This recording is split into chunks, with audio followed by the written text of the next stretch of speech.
Well, hello friends and welcome to Ask Zach. Today we're going to talk about how Telecaster pickups die, or why Telecaster pickups die. So, and the reason we're doing this is that this 57 Esquire that I'm playing today, this is my favorite guitar, and if you want to learn more about it, there's a whole episode about how I purchased it and also the restoration of it. This guitar, the bridge pickup, was almost dead when I got it, had to have it rewound, and then I got a vintage neck pickup for it, and it just died a couple days ago. And so luckily it wasn't on a gig, so I had played the weekend before down in Oklahoma, and then the neck pickup died. I was here in my office, just playing on the back pickup, went to the front, nothing. So we're going to tell that story. We're going to tell why Telecaster pickups die, how they die, and just things you can do, and then talk about rewinding and a little bit of the basics of how pickups are made. And again, if you want to learn more about that, you can watch my Ron Ellis, kind of tour thing. But but we're going to talk about why Telecaster pickups die, how they die, and the kind of telltale signs, and maybe some things you can do to help prolong the life of your pickup. So, all right. So while you're thinking about it, if you've been watching and you haven't done it yet, please subscribe. It's funny, I was looking at the analytics, and over 65% of my watchers are not subscribed yet. So please, if you've been enjoying the show, please hit the subscribe and the bell icon. Also, if you've been watching and enjoying the show, I really appreciate you supporting the channel, because that's what keeps it going. There are multiple ways. The best is Patreon. So there's a link to that below in the description. Also, there's merch, like there's this It's a Sickness, or there's good old tip jar information, all in the description, or at askzach.com. All right, let's dive in. I feel like the best place to start is just a primer on how Telecaster pickups are made, just so you can understand how delicate the whole construction of these things, how delicate they are. So here I've got an old, this is an old Seymour Duncan broadcaster pickup from the 80s, I believe. And this was a gift from a friend of mine who used this pickup on tons of recording sessions and TV appearances and club dates and everything in between. And so this is our model for today. So in constructing a pickup, of course, you have the vulcanized fiber boards that are on the top and bottom, okay? Then you also, of course, on a Tele bridge pickup, you also have this, some type of plate on the bottom on most Telecaster pickups. You also have the 6 magnets. And so when when the bobbin is made, you have the upper piece, the bottom piece, the magnets are pressed in, and then it's dipped in lacquer, okay? And that's because you can't have the magnets short out on the wire. And that's why wire has insulation on it. And that's why we get terms like we talk about enamel wire, form var, poly. Those are the insulation on the wire to keep it from shorting out, okay? So also to help things not short out, the pickup, before the windings are even put on, it's dipped in lacquer, okay? So then the windings are put on. Then we get this yarn that's from like your mom's knitting basket, and we put it on there, and then we dip it in hot wax, and that's wax potting. All right, so now on a Telecaster neck pickup, the difference is, of course, you don't have a bottom plate. And then most of the time, the pickup is only lacquer potted, and it's lacquer potted twice. Once just the raw bobbin, and then after the coils are put on, sometimes it's lacquer potted again. Sometimes they'll wax pot it, and then of course the cover is put on. Okay, so now that we kind of have an understanding, and I'm going to repeat this just so you understand. The wire is, I'm not repeating this part, the wire that goes on these pickups is thinner than your hair. And that's with a coating on it. That's with either enamel, poly, or form var on there, okay? So let's understand that. And you can't have the wire ground out on the magnet. It'll short out, okay? So now we have this pickup. It goes out into the wild, and what happens? Well, this bridge pickup is sitting here, and you're playing in clubs, and you're or playing at a church or recording session, all sorts of things. But especially when you're playing outdoors or you're sweating a lot in a hot club, what happens? Well, your hand sweats, your body sweats, and you get sweat on your instrument, and sweat also goes down onto the pickup, okay? Now you think, oh, well, it's wax potted. It's been dipped in wax. Well, guess what happens to wax when it gets hot? It melts. So those times you left your guitar out in the heat, or you just played a hot gig, or what have you, the wax potting starts to melt off. Okay, well, let's say you have lacquer potting. So with lacquer potting, they literally take the pickup and they dip it in lacquer and pull it out. Well, guess what happens with lacquer when it gets old? It starts to flake off. And that lacquer, once it flakes off, well, guess what? There's no protection. So then, whether it's wax or lacquer potting, it starts to go away. It gets worn away. It gets heat, whatever the naturally occurring thing that happens. It starts wearing this away. Well, then all of a sudden you have the raw metal. Well, then your sweat starts going. Your salty sweat starts going into the raw metal, and it starts creating corrosion. And you can't see this, but there is heavy corrosion on the high E and low E. And what that means is this pickup, though it still meters out at 8.1K, it probably is in the beginning stages of its death. So what happens is that rust and the moisture starts wicking down into the down into the magnet, down into the coils, and it starts eating away at the magnet, and it also starts eating away at the coating on the wire. So whether it's enamel, polysol, form var, starts eating away at it. Then it starts to short out. And so what will happen at first is the pickup will eventually, in this process, it will start to sound different.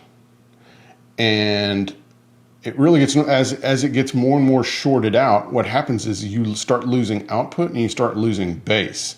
And the pickup starts getting really thin and nasty sounding. And that's what, when I got this 57 Esquire, when I bought it down in Tuscaloosa, Alabama from the good folks at Guitar Gallery, the pickup was almost dead. And so it had output, but it had no bass, and when you try to meter it, it would not meter at all. And that's because it was shorted out.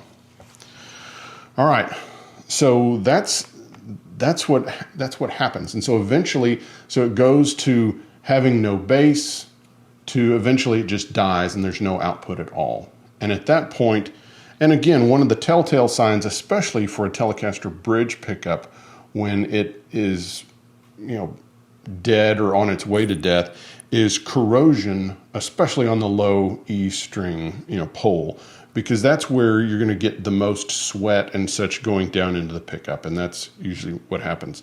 Now here I'm going to have a brief, it's not really a rant, it's a little bit of a pet peeve.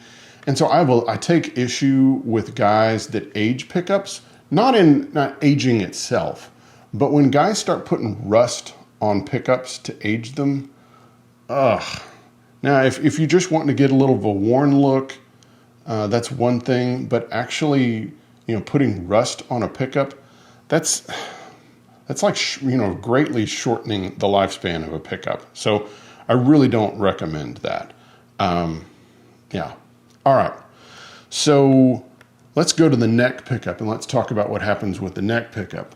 Well, the neck pickup, you would think, well, it's got a cover to it.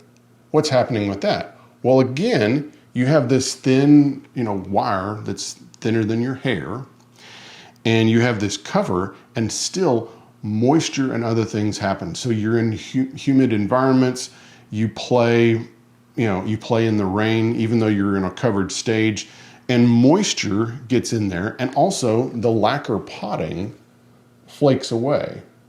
And so the neck pickup on this guitar, it just died.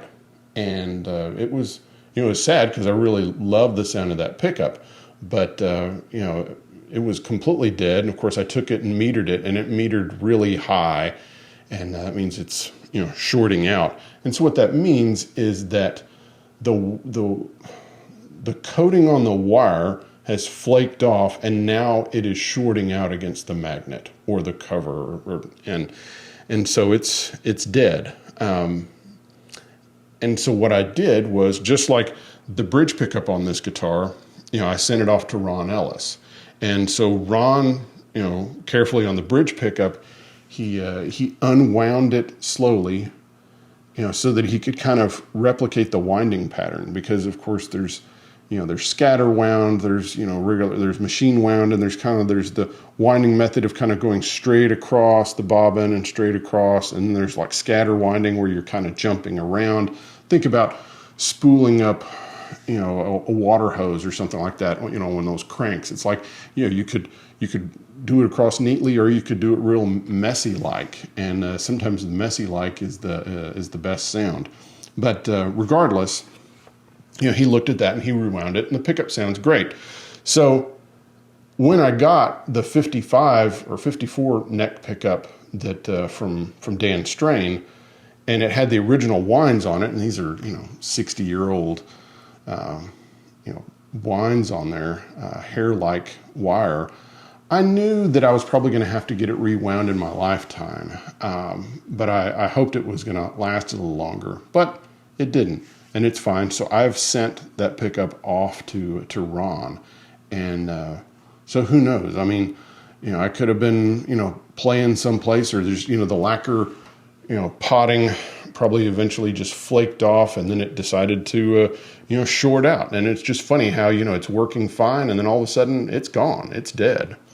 So it's off with Ron. And so the pickup that's in here now is a Ron Ellis new tall, and that's what was in the guitar when I initially restored this, and then of course I put that 55 in there. But anyway, this pickup sounds great. It's much more stratty sounding than the 55, of course. So, and that's what that's supposed to sound like. So what can you do to prevent your pickup dying? Well, in some ways there's not much.